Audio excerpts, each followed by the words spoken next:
Welcome to another video. और आज के इस वीडियो में मैं आपको बताऊंगा कि आपको अपना डेडलिफ्ट कैसे सही फॉर्म से करना है ताकि आप इंजरी अवॉइड कर पाओ और अपना डेडलिफ्ट पे स्ट्रेंथ बढ़ा पाओ। तो आज मैं आपको एक पूरा स्टेप बाय स्टेप गाइड दूंगा जिससे कि आप सीख पाओगे कि आपको डेडलिफ्ट सही तरीके से कैसे करना है विद द राइट फॉर्म।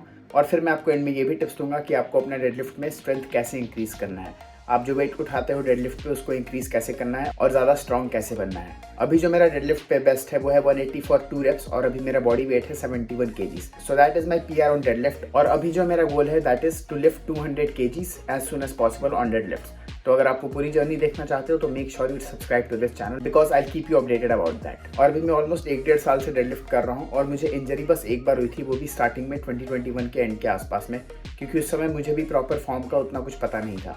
तो इसलिए मैं ये वीडियो बना रहा हूँ ताकि आपको प्रॉपर फॉर्म पता लग पाए, कैसे वार्म अप करना है, कैसे डेडलिफ्ट मारनी है, और उसके बाद मैं आपको एंड में बताऊंगा कि आपको अपने डेडलिफ्ट कैसे इंक्रीज करना है। So let's start the video. तो सबसे पहला स्टेप होता है ऑब्वियसली सही से वार्म अप करना। तो आपको वार्म अप के लिए बहुत सिंपल है, आपको सिर्फ 3 से 5 मिनट लगेगा।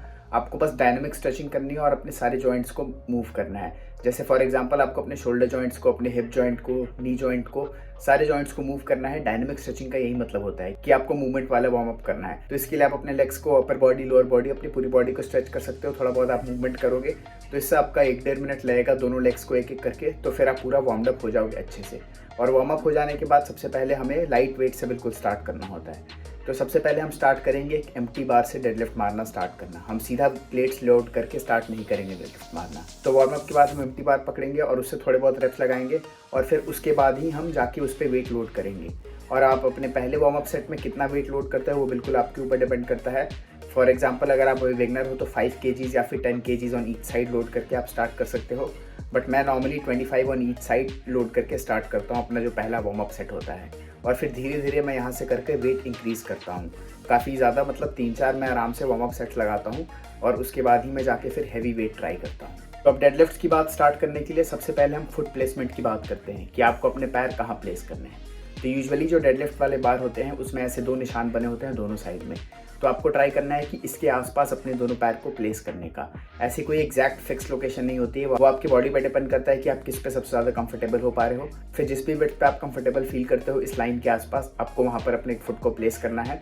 और ऐसा कुछ नहीं होता है कि अगर आप अपने फुट को ज़्यादा वाइड प्लेस करोगे तो आप ज़्यादा वेट लिफ्ट कर पाओगे। ये बिल्कुल आपके कंफर्ट पे डिपेंड करता है। तो फिर सबसे पहला स्टेप ये है कि हमें सही से फुट प्लेसमेंट अपना करना है। और एक बार फुट प्लेसमेंट हो जाने के बाद हमें अपने पैर को स्टेबल वहीं पर एक जगह पे रखना है। और फिर सेकंड स्टेप होता है बार को पकड़ना। तो जब आप बार को पकड़ोगे नीचे बेंड होकर तो आपको ये ध्यान देना है कि आपके नीज बहुत ज़्यादा बेंड नहीं होते हैं। आपने अपने नीज को बस इतना बेंड करना है कि जिससे आप कंफर्टेबली बार को पकड़ पाओ, ताकि आपके हिप्स फ्लोर के ज़्यादा पास ना आ जाएं। अगर आप बस एक कंफर्टेबल पोजीशन पे नीज को हल्का सा बेंड होकर बार को पकड़ने की कोशिश करोगे तो फिर आपके हिप सही पोजीशन पे खुद आ जाएंगे। आपको ज़्यादा ध्यान हिप को ऊपर या नीचे रखने में नहीं देना है, वो खुद पे खुद प्लेस हो जाएंगे जैसे ही आप कंफर्टेबली बिल्कुल अपने नीज को हल्का सा बेंड करके बार को अपने दोनों हाथों से होल्ड करोगे। तो स्टेप 1 हो गया आपका फुट प्लेसमेंट। स्टेप 2 हो गया कि आपकी हिप की हाइट कितनी होनी चाहिए। और स्टेप 3 में हम बात करेंगे कि आपके बैक का पोजीशन क्या होना चाहिए। तो आपको अपने बैक के पोजीशन को स्ट्रेट रखना है। इसका मतलब ये है कि आपके बैक में एक आर्क नहीं होना चाहिए जब आप ऊपर आते हो या फिर जब आप उठाने वाले होते हो बार को। तो इसके लिए आपको क्या ध्यान देना है कि इसके लिए आपको अपने चेस्ट को अपराइट रखना है और चेस्ट को ऊपर की तरफ पुश करने पे फोर्स करना है। इससे क्या होगा कि आपके बैक ऑटोमेटिकली बिल्कुल स्ट्रेट हो जाएगी, उसमें एक आर्क नहीं आएगा। तो आपको ध्यान देना है कि अपने चेस्ट को बाहर की तरफ रखने का और चेस्ट को ऊपर पुश करने का। इससे आपका बैक खुद पे खुद सीधा हो जाएगा। तो आपके बैक में आर्क नहीं आना चाहिए, दैट इज़ द रूल, क्योंकि फिर उससे आपका फॉर्म खराब होता है और आपके इंजरी के चांसेस होते हैं। So you have to keep that in mind while performing the lift. और इसके बाद फाइनली ऊपर लिफ्ट करने के पहले आपको इंश्योर करना है कि आपका बार के बीच में और आपके शिन बोन के बीच में या फिर आपके पैर के बीच में कम से कम डिस्टेंस पॉसिबल है। इसका मतलब ये कि बार आपके पैर के बिल्कुल सामने हो। इससे क्या होता है कि आपके बॉडी पे कम टॉर्क फील होता है और आप ज़्यादा वेट लिफ्ट कर पाते हो। तो बार आपके बॉडी से जितना करीब हो सके उतना करीब होना चाहिए, that is a very important thing. और फिर उसके बाद जब आप ऊपर लिफ्ट करोगे फाइनली बार को, तो आपको ऐसा फील करना है कि आप ज़मीन को नीचे की तरफ पुश कर रहे हो instead of pulling the bar up. इससे क्या होगा कि आपके बैक पे आर्क नहीं आएगा और आप एक करेक्ट फॉर्म में लिफ्ट करोगे।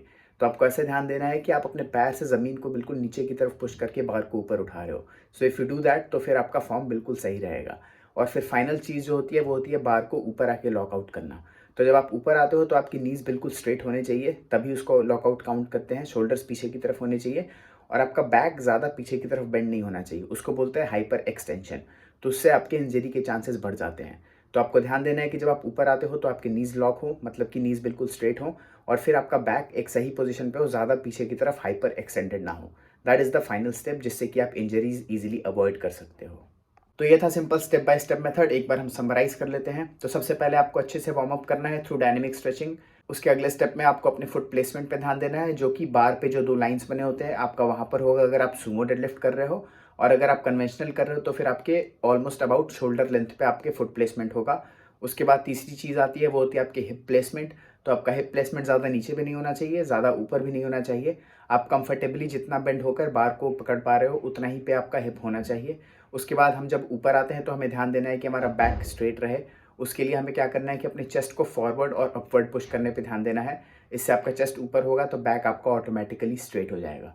इसके बाद जब हम ऊपर आते हैं तो हमें 2 चीज़ों का ध्यान रखना है। पहला कि ऊपर आने के टाइम में बैक स्ट्रेट रहे और हमारे एंड में नीज़ लॉकआउट हो जाए और बैक ज़्यादा पीछे की तरफ ना जाए, क्योंकि अगर बैक ज़्यादा पीछे की तरफ जाएगी तो फिर उसे हम हाइपर एक्सटेंशन बोलते हैं और उससे इंजरी के चांसेस बढ़ जाते हैं। तो ये तो हो गई बात कि हमें डेडलिफ्ट सही फॉर्म से कैसे करना है। अब हम बात करते हैं कि हम अपने डेडलिफ्ट का स्ट्रेंथ इंक्रीज कैसे कर सकते हैं। तो मेरा सिंपल फार्मूला ये होता है कि मैं किसी भी पर्टिकुलर वेट से पहले 5 रेप्स निकालने का ट्राई करता हूँ फॉर 2 to 3 सेट्स, और उसके बाद ही मैं उस वेट में 5 kgs ऐड करके प्रोग्रेस करता हूँ। फॉर एग्जाम्पल अगर मुझे 200 kgs मारने हैं डेडलिफ्ट में पीआर, तो मान लो मैं अभी 170 kgs पे अटका हुआ हूँ, तो जिस दिन भी मेरे 170 kgs के 5 रेप्स फॉर 2 सेट्स नहीं निकल जाएंगे, मैं उसके पहले 175 या फिर 180 पे मूव नहीं करूँगा।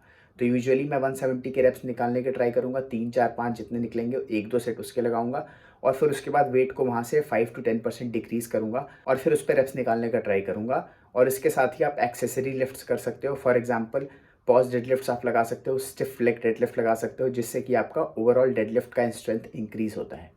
तो आपको ये करना है, आपको बार बार अपने पीआर को नहीं ट्राई करना है हर हफ्ते, या फिर जितना आप हेवीएस्ट लिफ्ट कर सकते हो उसके साथ सिर्फ 1-2 रेप नहीं लगाने हैं। आप जिस वेट पे 3 से 5 रेप लगा सकते हो आपको उस पर 3 से 5 रेप निकालने हैं पहले, और फिर उसके बाद वहाँ से एक हेवियर वेट पे मूव करना है। इससे आप इंजरीज अवॉइड कर पाओगे और आप सही से डेडलिफ्ट पे प्रोग्रेस कर पाओगे। So that was all about today's video. Thank you so much for watching, and if you like the video, make sure to subscribe to this channel for more information.